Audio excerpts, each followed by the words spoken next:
Known as the Empire Builder, James J. Hill was instrumental in settling the Great Plains.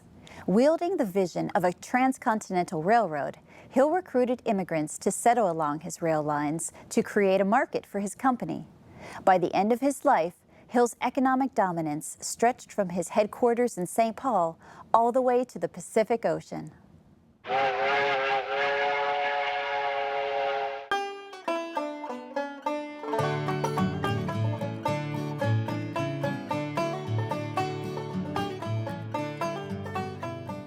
He's one of those examples of rags to riches story that Americans love so much. It wasn't typical of the great industrial leaders of the Gilded Age, of which he was certainly one. Most people who made it big started out pretty big, but he was born into poverty in frontier Ontario.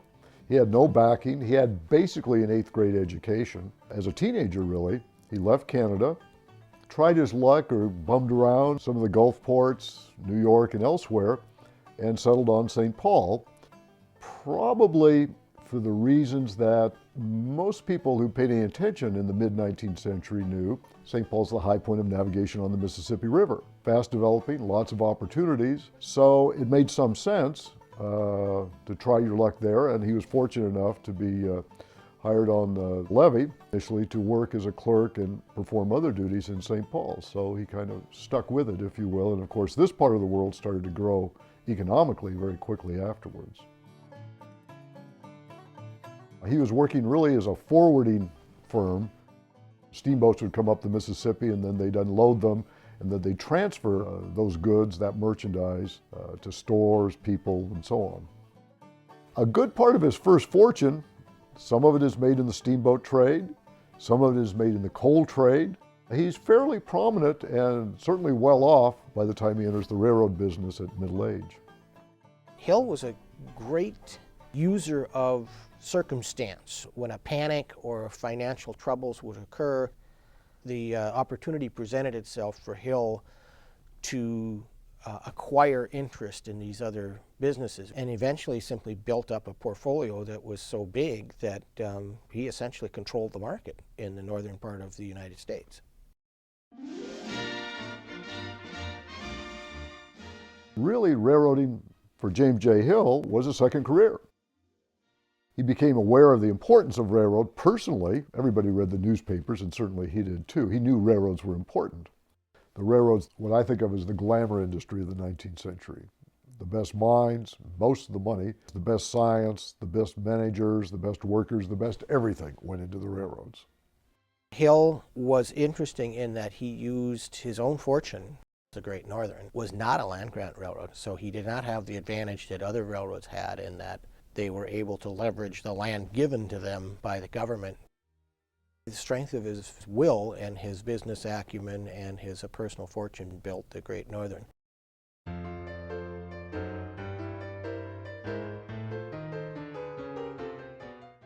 In the 1890s, all the transcontinentals except the Great Northern went bankrupt in the Panic of 1893. Hill, backed by J.P. Morgan, will get de facto control of the Northern Pacific. They will purchase a controlling interest in the Chicago, Burlington, and Quincy. All of these lines together, plus some smaller lines, will form the basis of what's about to become the Northern Securities Company. The day Northern Securities is formed, it immediately becomes the largest single railroad organization in the country. So in the rise of big business, this is pretty big stuff. Only U.S. Steel is larger than Northern Securities, so it's a huge enterprise. Hill was a force to be reckoned with.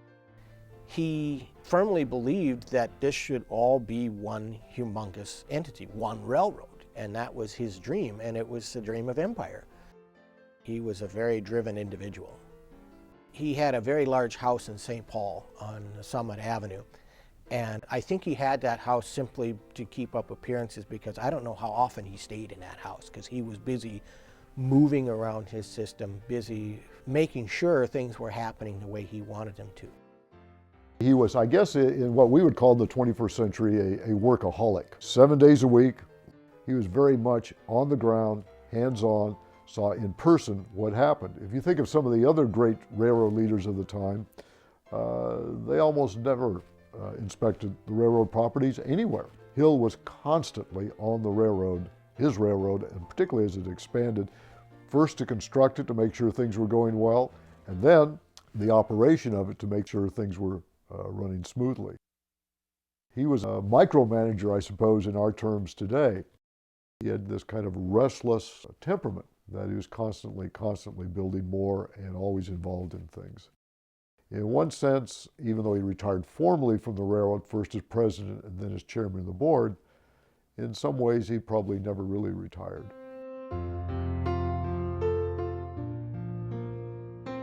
In 1916, when he died, the entire system, all his holdings, all of the trains, all the ships, everything, at a preordained time came to a halt.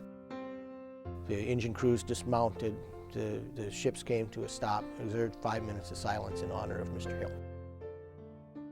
After his death, the railroad named their premier train after him as the Empire Builder, and even today Amtrak preserves the name, the Empire Builder, for its passenger service across and on Great Northern's line. So in effect, you can still ride Hill's Dream even today. Prairie Mosaic is funded by the Minnesota Arts and Cultural Heritage Fund with money from the vote of the people of Minnesota on November 4th, 2008, the North Dakota Council on the Arts, and by the members of Prairie Public.